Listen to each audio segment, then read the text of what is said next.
My home city of Limerick is coming to life for millions of viewers.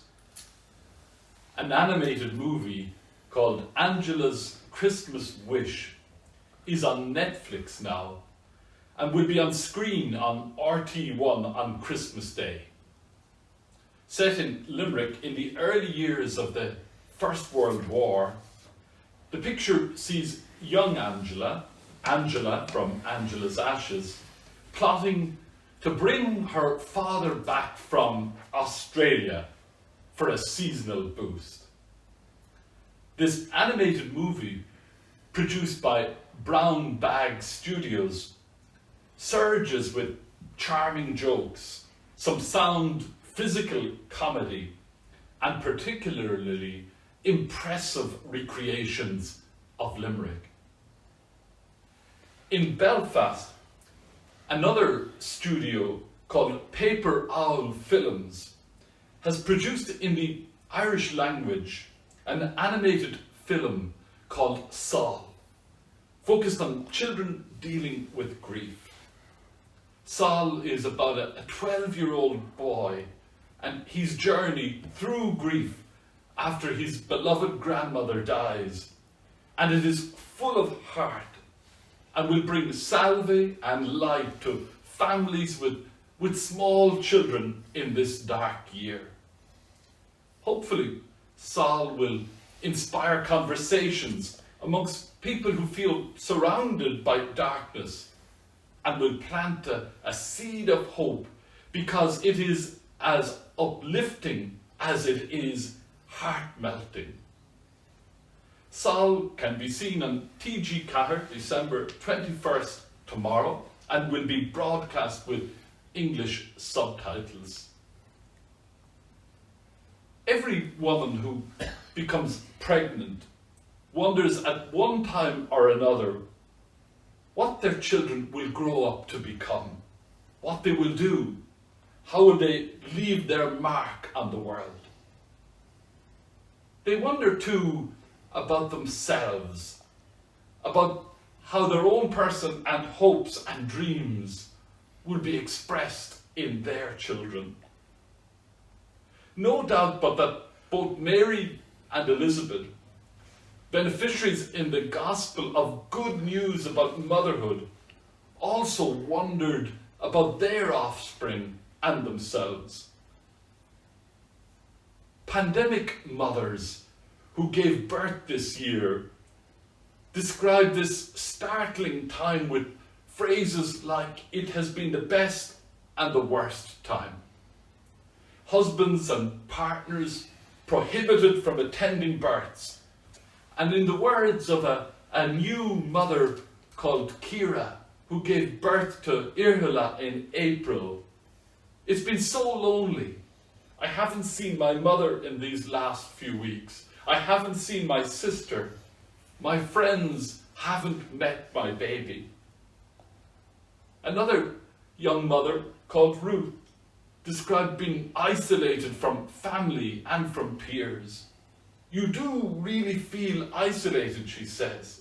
"You're in your own head all of the time.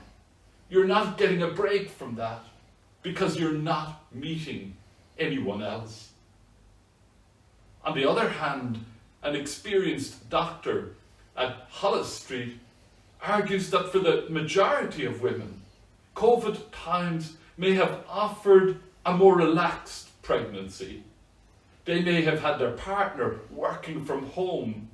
They may not have had the same social pressures to be having the baby shower and the things that women end up getting consumed with in the last months of a pregnancy.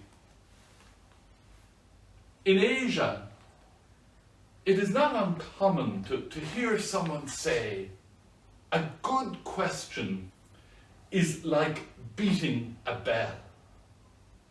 It interrupts the silence and makes us listen." In our first reading from the book of Samuel, the Lord asks David, "Should you build me a house to dwell in?" While David has architecture in his mind, God is thinking in terms of something much broader, longer lasting, and more dynamic. Luke's Gospel tells the ancient story of how God's promise to David comes true in a humbling and troubling way. For Mary will be God's house in history, in the world God's entranceway, his gate into humankind. From the beginning, the child is not Mary's, but belongs to God. The child is given to the people who have waited and hoped for God's promises to come true in their lifetimes, or those of their lifetime of their children. The gospel announcement is a weaving of the past and future together with Mary's own person. This weaving becomes the link that turns God's promise into reality, into flesh and blood, into a force that will change all of history and renew it once again. During the week, the Irish Times published a beautiful photograph of angels walking to a nativity play in Glenties in County Donegal. A survey of 2,000 Britons in 2019 revealed that the part dished out to you in the nativity play seems to have a bearing on later life. The survey is true to the era we live in, where technocrats believe that everything can be measured. The survey sought to measure the impact of nativity plays. Their research demonstrates that Mary's earn £39,000 sterling with 92% connectedness and a whopping 1,504 friends on social media. They established similar outcome data for Joseph's and lambs and oxens, etc. The majority of this year's nativities plays are on Zoom, but they remain an integral part of the Christmas celebration. Why are these nativity plays so enduringly enchanting? St. Paul hints at a potential answer to this question. He argues that mystery hidden for many ages needs attention and gaze. The mystery's heart is Jesus Christ, who is the goodness and glory of God revealed to us. Before this mystery, we must sing, worship, and adore. The poet Rumi writes of this attitude that we must have before God's goodness. And I quote from Rumi, "Today, like every other day, we wake up empty and frightened. Don't open the door to the study and begin reading. Take down a musical instrument.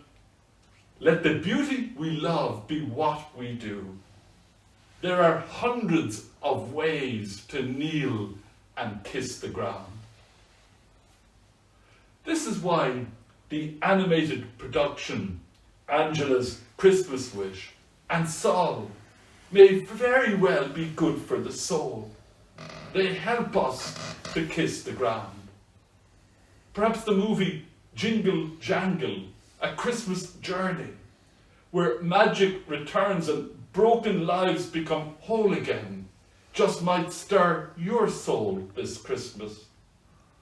Or the Christmas Chronicles 2, where the Star of Bethlehem becomes the source of Christmas grace and spirit, might help you journey through grief, loss, healing, and growing in age and grace.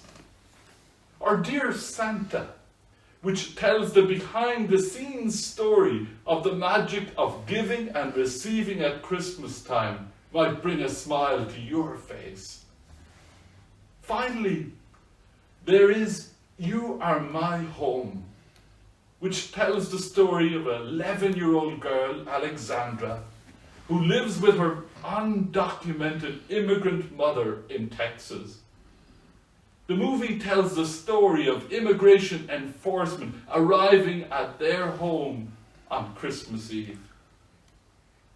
Across many lands and nations, the Marian devotion of popular Catholicism is warm and loving, relating to the Mother of God as a tangible manifestation of care. Mary helps us to stay close to the ground.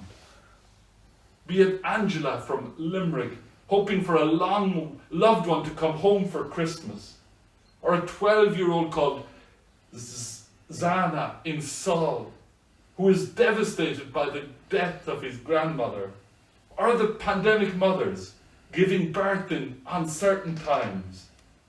Everything about Mary's courage and yes helps a mediated encounter of divine compassion to those who call on her name. Little 11-year-old Alexandra, daughter of an illegal immigrant, whose story is told in You Are My Home, would surely sigh at the story of God asking David to build the Lord a home.